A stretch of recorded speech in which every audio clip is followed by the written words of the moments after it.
ये जो आजादी हुई है ये 99 साल की लीज पर है। भारत कंप्लीटली आजाद नहीं है। एक सेकंड, वो भी आपने कॉन्ट्रैक्ट बेस पर ही ली है, पूरी लड़के नहीं ली है। वही मैं बता रही हूँ कि ये भी 99 साल की लीज पर ले पाए थे आप। अगर आप में इतनी कुब्बत थी तो पूरी आजादी लेते ना। उस टाइम क्यों आपने लीज पर ले ली?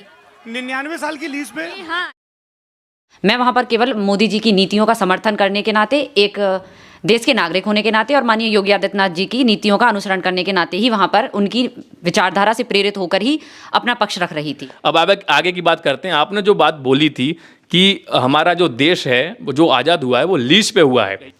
देखिए, मैंने ये बात इस बात के आधार पर कही थी जबकि गौरव जैन द्वारा, जो कि कांग्रेस का प्रतिनिधित्व कर रहे थे, उन्होंने ये कहा था कि आज़ादी नेहरू ने दिलाई है। ओके। तो क्या केवल आज़ादी नेहरू ने ही दिलाई है? बिल्कुल नहीं। आज़ादी तो नेहरू ने अकेले नहीं दिलाई है। तो क्या कांग्रेस ये नहीं मानती है कि और जो क्रांतिकारी रहे हैं उनका कोई योगदान नहीं है?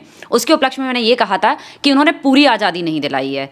जैसे कि एक दीपक राठी जी हैं जो हिसार हरियाणा के, रोहतक हरियाणा के हैं, उन्होंने कुछ आरटीआई लगाई थी और सरकार से जवाब मांगे थे, जो कि आप देख सकते हैं कि आरटीआई में उन्होंने क्वेश्चंस किए थे कि 14 अगस्त 1947 को भारत की स्थिति क्या थी, फिर 16 अगस्त 1947 को आरटीआई आप लेके आई हैं? जी हाँ।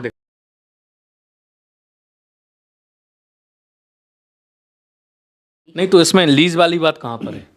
इसमें पूरी तरीके से लीज वाली बात नहीं है, लेकिन ये भी तो नहीं है कि हम कंप्लीटली आज़ाद हैं। अच्छा, कुल मिलाकर ये बात जो आपने कही लीज वाली, वो आपने सोर्स ऑफ इंफॉर्मेशन आपका दिखा दिया आपने। जी हाँ। अब मुझे आप ये बताइए, तो आपका फाइनल कंक्लूजन इसके बारे में क्या कहता है?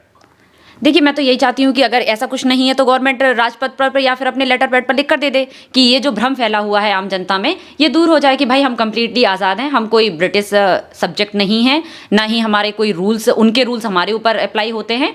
तो ये सारी चीज़ें क्लियर हो जाएंगी और एनआरटीआई के जवाब दे दे। इनके जवाब क्यों नहीं दे रही है गवर्नमेंट? तो जो लोग अभी बोल रहे हैं कि ये व्हाट्सएप यूनिवर्सिटी का ज्ञान है, ये अधूरा ज्ञान है, ये फलाना ढिकाना, जो सब ये चीज़ बोल रहे हैं ये लोग, तो आप इनको क्या जवाब देना चाहती हैं? मतलब आप एक साथ में कुछ भी बोलना चाहती हैं इनके लिए तो आप बोल सकती हैं। सबने अपनी संकुचित मानसिकता के आधार पर मेरा विश्लेषण किया है, वो उसके लिए स्वतंत्र है।